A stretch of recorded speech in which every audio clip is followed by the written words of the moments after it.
Hello PEI. Hello! And thanks for joining us for another deep dive. Great to be here. It's a busy time, lots of change, lots of growth happening. It really is. Yeah, looking at stories from Charlottetown and Stratford as well. Okay. We'll get into how Charlottetown's trying to tackle the housing crunch, with the zoning changes. Right.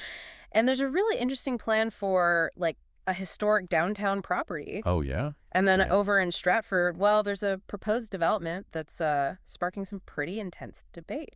Environmental stuff. Gotcha. And look, right up front, we need to give a huge thank you Absolutely. to Mike Montague of Remax Charlottetown. Mike, he actually provided the research that, well, it forms the basis for this whole deep dive. Yeah, it's fantastic having these local insights. Really helps bring it all together for you, the listener. Incredibly helpful. So, Mike, seriously, thank you. Definitely. And these stories, they aren't just, isolated things. They really tap into the core dynamics playing out across PEI right now. Like what? Well, the pressure for housing, obviously, the challenges, the opportunities of developing in towns and cities. And that environmental piece you mentioned? Exactly. That critical discussion about protecting what makes PEI special as well as we grow. So Charlottetown first. Yeah. And their sort of big picture approach to boosting the housing supply. City council working to allow more density, right? Rezoning? That's the tool, yeah. Rezoning specific areas, moving them from low density to medium density. Okay, rezoning. For anyone maybe not deep in the planning world, that's basically changing the rules for what you can build somewhere. Exactly. It's how cities manage land use and growth. And medium density. We're not talking skyscrapers here, are we? No, not at all. Deputy Mayor Alana Jankoff, she's quoted in the article, she used the term gentle infill. Gentle infill. I like that. Sounds less disruptive. Right. I think it paints a good picture. It's about fitting more homes into existing neighborhoods, but, respectfully. So what does that actually look like? Townhouses, small apartments. Yeah, exactly. Things like townhouses, maybe smaller apartment buildings, duplexes, homes with those basement suites or garden suites. Okay. The idea is to add more housing options without completely changing the feel of a street overnight. And the need is, well, it's urgent, isn't it? Critical need, absolutely. People need places to live. So these zoning changes, how much impact do they actually have? These amendments could potentially pave the way for around 1,100 units. Wow. Over the next several years, yeah, just through this medium density approach. So that's a pretty decent chunk towards tackling that vacancy issue. 1,100 units from just this strategy that is significant. Are there, actual projects already moving thanks to this? Yes, definitely. Some examples that got the green light.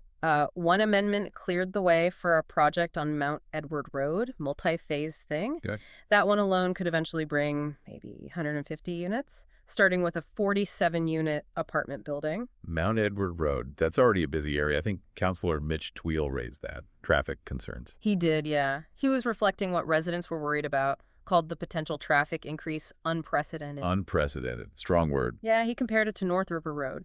And he also brought up the point about, who pays for the infrastructure upgrades needed to support all this. The city does. Those are definitely valid points. Traffic, infrastructure costs. How did the city respond? The deputy mayor. Deputy Mayor Jankoff, she acknowledged it. Traffic is increasing because, the population's growing. Right. She said the city is responsible for looking at traffic flow, doing studies, and they plan to. But, yeah. But, and this was a key point she made, they feel they can't just stop building housing because of traffic concerns. Because the traffic's going to increase anyway as more people move here, whether you build those specific units or not. That really lays out the dilemma, doesn't it? Need housing for people bring cars, existing roads might not cope. It's a bit of a bind. It's a very complex balancing act. City wants to encourage this denser development near transit routes. Ah, okay. The T3 bus lines. Exactly. The thinking is, if people live closer to transit, maybe they rely less on cars, helps mitigate the traffic impact, over time, connects housing and transit. That makes a lot of sense. Any other examples approved under this new approach? Yeah, council also rezoned for a 5-story, 41-unit building on Kensington Road. Okay. And another 9-unit townhouse development, also on Kensington, plus a 4-unit townhouse on Evelyn Street. So it's happening in a few different spots, not just piling into one area. Right. Shows it's more of a citywide strategy, applying that gentle infill concept in various places. Okay, so the big picture for Charlottetown zoning. The city's proactively changing its rule. The zoning and development bylaw they were close to finalizing to make way for more housing, especially medium density, to fight the housing shortage. But trying to think about infrastructure, transit too. Yeah, that sums it up pretty well. It's a strategic push for development they hope is, sustainable and fits the city's scale. Great. Okay, let's stay downtown Charlottetown, but switch gears a bit. A very different kind of project, the old gas station. Oh, yeah, this one's really interesting. The property at 85 Euston Street? Euston Street, okay. Irving Oil actually donated the site to the city. It's been closed for years, that old gas station right in the core. A gas station right downtown. Feels kind of strange now. Well, it was built way back the 1930s, had that distinctive turret design some old Irvings had. Right, I think I know the look. It stopped being a gas station around 2008. A car rental place used it for a bit, but the original building stayed. Its sort of historic look helped save it. And Irving just gave it to the city. That's a big chunk of downtown land. It really is. Darren Gillis from Irving Oil, he's quoted saying it's a significant piece of real estate and that they're proud to support the city's vision for downtown with the donation. So what is the vision? It's been sitting there for a while. They're calling the project the Euston Street Irving Re-Energization Concept. Bit of a mouthful. Re-energization, okay. Mayor Philip Brown laid out the plan. Turn it into a community hub, a collaborative space, big focus on net zero energy. Net zero community hub. What does that actually mean? What would be in it? According to the mayor, possibilities include EV chargers, e-bike chargers. Ties into the new e-bike rentals. Exactly. Maybe an interpretive center. And a community center space. Definitely leaning into green transport and community use. EV and e-bike charging makes total sense downtown. An interpretive center, though. Yeah. Any idea what it might interpret? History of gas stations. Maybe. The sources didn't specify the theme, but, given the site's past as a transportation spot and the future focus, maybe something about how transportation's evolved on the island. Or urban change, sustainability. Could be anything, really. Yeah, that fits. Taking old infrastructure, making it new, community-focused, forward-looking. Cool concept. Has this been talked about for long? Yeah, since at least 2021, apparently. The city's already put aside $1 million from its capital budget. Okay. And they're expecting more funding from Innovation PEI, ACOA. So the money seems to be lining up. Did Irving attach any strings to the donation? Conditions? Yeah, a few logical ones, mostly about not competing with Irving's business. Right. No selling gas or running a convenience store. Exactly. Those obvious ones. Anything else?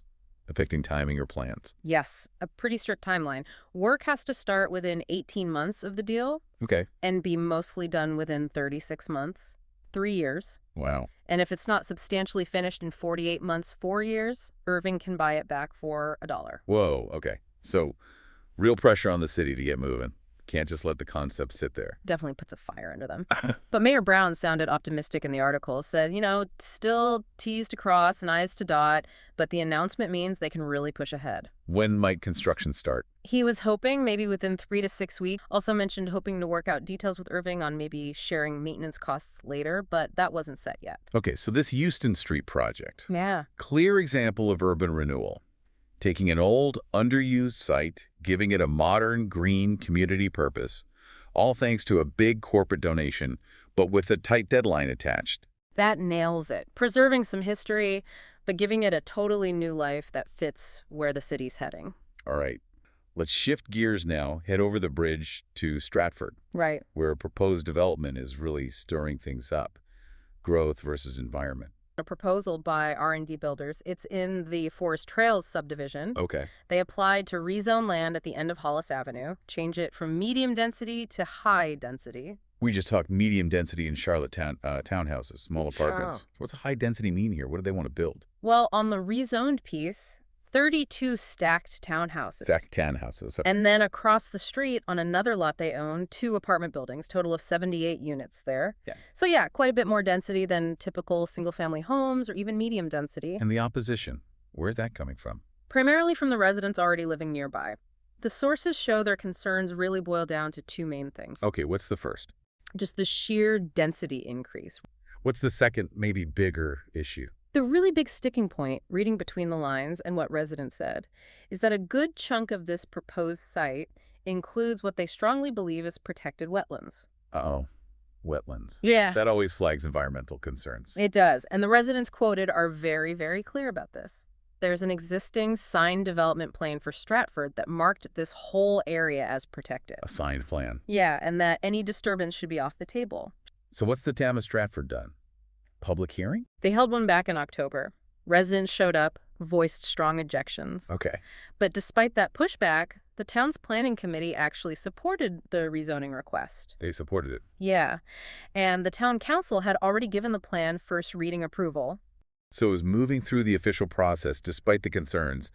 What about the wetland itself? Did anyone actually assess it? The town? Yeah. The province? Well, according to the sources, the developer, R&D Builders, they hired a private firm, Fundy Engineering, Okay. to do a wetland assessment. That was last November. Last November. Middle of winter. Did the residents mention that? Oh, yeah. They strongly questioned doing it then. Things are frozen or dormant. Exactly. You can see why that would be a red flag for neighbors. Questioning the data behind the decision, did the provincial environment department weigh in? They did send a letter back in January to Fundy Engineering and the developer. Okay, what did it say? A land management manager said, based on their info then, it looked like maybe 2 of the 4 lots could potentially be developed without hitting the wetland. Okay, so some parts might be okay.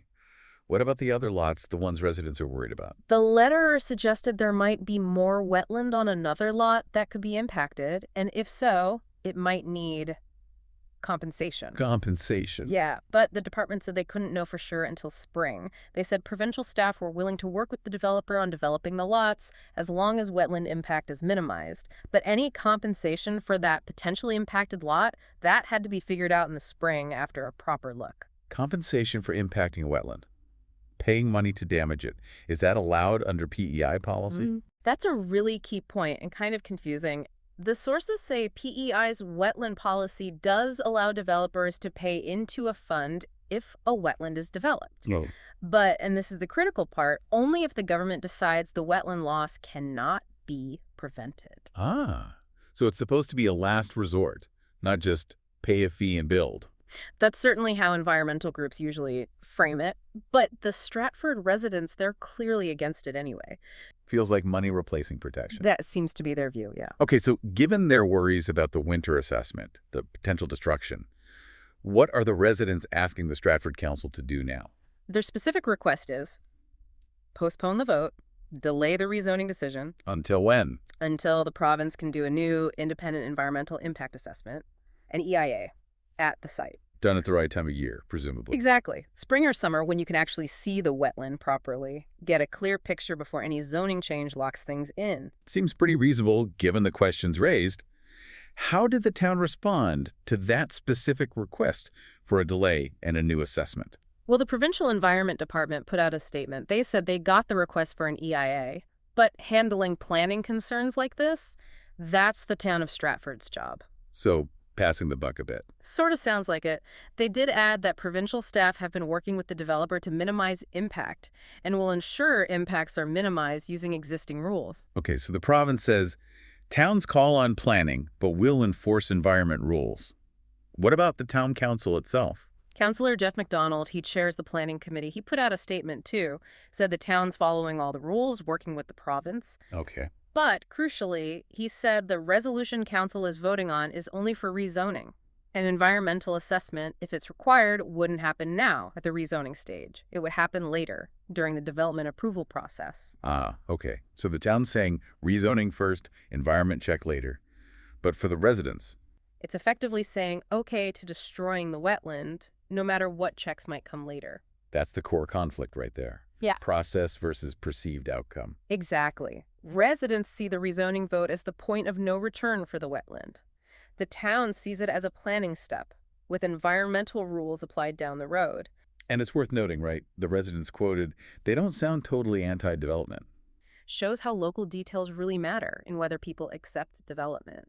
We have covered a fair bit of ground in this deep dive. Yeah. From Charlottetown's big picture zoning changes and that cool downtown repurposing project to this very specific, very heated debate in Stratford about growth, wetlands, and process. Yeah, and taken together, these stories really highlight something. The island is growing, communities are grappling with needing more homes, revitalized spaces.